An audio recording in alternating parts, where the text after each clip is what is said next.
வணக்கம் நண்பர்களே. என்ன சுதந்திர தினம்லாம் கொண்டாடியாச்சா? இன்றைக்கி நான் ஒரு முக்கியமான விஷயத்தை பற்றி தான் சொல்ல போகிறேன். அதாவது காசிக்கு எல்லாரும் போயிருப்போம்.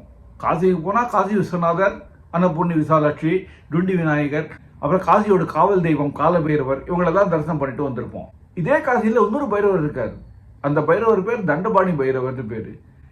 தண்டபாணி பைரவர் ஆக்சுவலி நம்ம காசி விஸ்வநாதருடைய சன்னதிக்கு நேரில் அவருக்கு ஒரு சன்னதி இருக்குது. தண்டபாணி பைரவர் யாருன்னா, நம்ம நார்மலி காசிக்கு எதுக்கு போகிறோம்? பாப விமோசனத்துக்காக போகிறோம். நம்ம பண்ணின பாவங்கள் எல்லாத்தையும் தீர்த்து கட்டணும் அப்படிங்கிறதுக்காக தான் கங்கையில் போய் முங்குறோம். பாப விமோசனத்துக்காக போகிறோம். இப்போ காசிலேயே இருக்காங்களே, அவங்களில் சில பேர் பாவம் பண்ணியிருப்பாங்க. அவங்களெல்லாம் கணக்கெடுத்து, அது மட்டும் இல்லை, காசியில் இந்த சுற்றி தெரியறவங்க அவங்க மனசுலலாம் ஒரு தீய எண்ணங்கள் இருக்கலாம். அவங்களெல்லாம் இனம் கண்டு இந்த தீய எண்ணங்கள் இருக்கே, அவங்க எல்லாரையும் அந்த ஊரை விட்டே வெளியில போகிறதுக்கான ஒரு சூழ்நிலையை, ஒரு மனநிலையை அந்த தண்டபாணி பைரவர் உருவாக்கிடுவாராம். அது மட்டும் இல்லை, காசிலேயே இருந்து தீய எண்ணங்களோட இருக்காங்களே, தீய காரியங்களை செய்யறாங்களே, அவங்களுக்கு மோட்சம் கிடைக்காதபடி பண்ணிடுவாராம். இந்த தண்டபாணி பைரவர் யாரு அப்படிங்கிறதுக்கு ஒரு கதை இருக்கு. அது நம்ம எல்லாருக்கும் குபேரனை பத்தி தெரியும். குபேரன் அவன் யட்ச குலத்தை சேர்ந்தவன். அவன் யட்ச குலத்து மக்கள்லாம் குபேரனை கடவுளா கொண்டாடினாங்க. அதே யட்சகுலத்தில் கந்தமாதன பர்வதம் அப்படிங்கிற மலையில் பூர்ணபத்ரன் அப்படிங்கிற ஒருத்தன் இருந்தான். அவன் ரொம்ப பணக்காரன், அது மட்டும் இல்லை பலசாலி கூட. அவனுக்கு தவம் இருந்து ஒரு மகன் கிடைக்கணும். அந்த பையன் பேர் ஹரிகேசனன். ஹரிகேசனன் எப்படின்னா, சின்ன வயசுலேருந்தே சிவபக்தனாக இருந்தான். தீவிர சிவபக்தன். அதாவது எது கேட்டாலும் ஓம் நம சிவாயா, ஓம் நம சிவாயான்னு சிவநாமத்தை தான் சொல்லிட்டு இருப்பான். பூர்ணபத்ரனுக்கு இதை பார்த்த உடனே கடுப்பு. இந்த கதை கிட்டத்தட்ட இந்த ஹிரண்யகசிபு பிரகலாதன் இந்த கதையை ஒட்டியே வரும். ஆனால் எண்டு வேற. சொல்கிறேன் கேளுங்க. அதாவது இந்த பூர்ணபத்ரன் என்ன பண்ணுறான், ஹரிகேசனை கூப்பிட்டு அட்வைஸ் பண்ணுறான். இது பாருப்பா, நீ ரொம்ப சாத்வீகமாக இருக்க, இப்படி சாத்வீகமாக இருக்காது. ஏன்னா அது நம்ம குலத்துக்கே இழுக்கு. நாம் யட்ச குலத்தை சேர்ந்தவங்க, நம்மக்கிட்ட இந்த வீரியம் இருக்கணும், தைரியம் இருக்கணும். நீ இப்படி சாத்வீகம் இருந்தால் செல்லுபடி ஆகாது. நீ என்ன பண்ணுற, நம்ம குலதெய்வம் யாருன்னா குபேரன், அவனையே வழிபடு அப்படிங்கிறார். இந்த குபேரன் பேரை கேட்ட உடனே ஹரிகேசனுக்கு ஒரு சந்தோஷம். ஏன்னா அவன் சொல்கிறான், குபேரனா, இந்த சிவபெருமான் கிட்டேருந்து நிறைய செல்லத்தை பெற்றவன் குபேரன். ஸோ குபேரனுக்கு சிவபெருமானை பர்சனலாக தெரியும். நான் சிவபெருமானை தரிசிக்க குபேரன் ஹெல்ப் பண்ணுவாரான்னு கேட்குறான். பூர்ணபத்ரனுக்கு பயங்கர கடுப்பாயிடுது.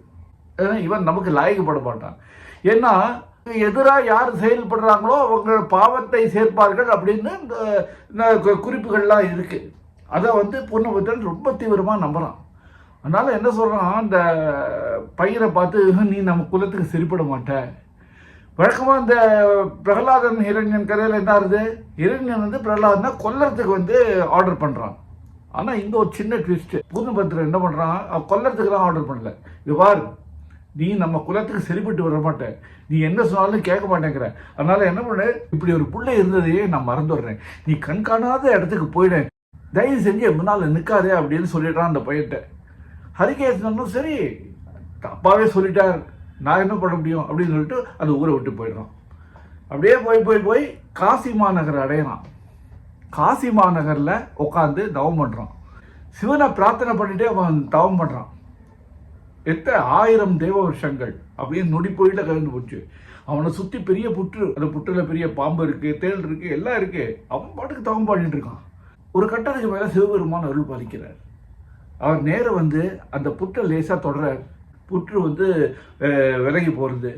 உடனே அங்கே ஹரிகேசனை பார்த்து, பக்தா, நான் உனக்கு தரிசனம் கொடுக்க வந்தாச்சு, நீ தவம் பண்ணது போகும், உன் தவத்தை நிறுத்துங்கிறார். ஹரிகேசன் கட்டா திறந்து பார்க்குறான். காலமாட்டுக்கு மேலே சிவபெருமான். அவனுக்கு வேற என்ன வேணும், கண்கொள்ளா காட்சி. அப்படியே கண்ணில் தண்ணீர் சொல்லிய சாஷ்டாகமாக நமஸ்காரம் பண்ணுறான்.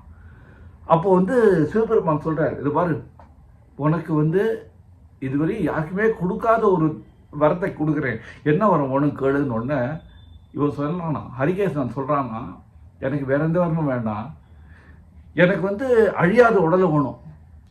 அந்த உடலை எப்போவும் உன்னுடைய பாதார விந்தம் அதுலேயே சரணாகதி அடைந்திருக்கிற மாதிரி ஒரு நிலைமை இருக்கணும். அவ்வளோதான், உன்னை விட்டு நான் பிரியவே கூடாது.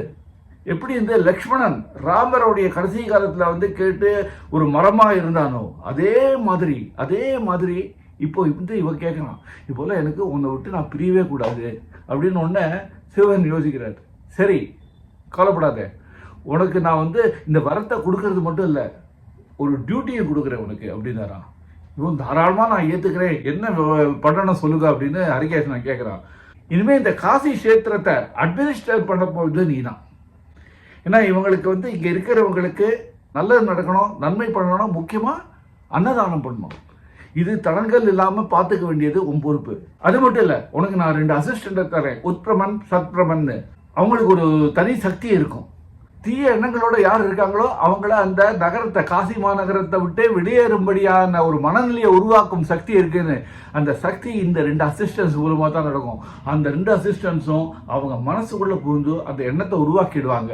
இப்படி ஒரு பவர் அந்த அசிஸ்டன்ஸுக்கு. அந்த அசிஸ்டன்ஸை தரேன், அவங்க தயவோட நீ வந்து இந்த அட்மினிஸ்ட்ரேஷனை ரன் பண்ணு. அதே மாதிரி இந்த காசியிலேயே இருக்கிறவங்களுக்கு யாரெல்லாம் வந்து தப்பு பண்ணுறாங்களோ, யாரெல்லாம் விடாமல் தீங்கு பண்ணுறாங்களோ, அவங்களுக்கெல்லாம் மோட்சம் கிடைக்காம பண்ணுறதும் உன்னோட பொறுப்பு தான். என்ன இதை ஏற்றுக்கிறியான்னு தாராளமாக ஏற்றுக்கிறேன்னு. சரி, உனக்கு நான் வந்து காசியில் என்னுடைய கற்பகிரகம் இருக்கு இல்லையா, அதுக்கு நேர் எதிரில் ஒரு சந்நிதி உனக்கு நான் தேவ சரீரம் கொடுத்துட்றேன். தேவ சரீரம் கொடுத்துட்டு அப்படியே இது வந்து நீ வந்து அட்மினிஸ்ட்ரேட் பண்ணு. அது மட்டும் இல்லை, என்னை யார் தரிசனம் பண்ண வராங்களோ அவங்க ஒன்றையும் தரிசனம் பண்ணினா தான் அவங்க காசிக்கு வந்த பலன் பூர்த்தியாகும் அப்படின்னு சொல்லிட்டு சிவபெருமான் மறைஞ்சு போயிடுறாரு.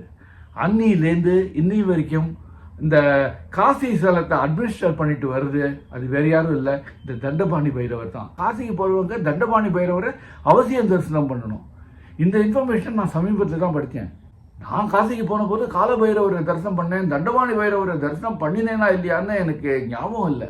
ஆனால் இனிமேல் யார் காசிக்கு போனாலும் தண்டபாணி பைரவரை தரிசனம் பண்ணாமல் வரவே வராதீங்க. மறுபடியும் இன்னொரு இன்ட்ரெஸ்டிங்கான விஷயத்தோடு உங்களை சந்திக்கிறேன். அது வரைக்கும் உங்ககிட்ட விடைபெறுவது உங்கள் SL தானு. வணக்கம்.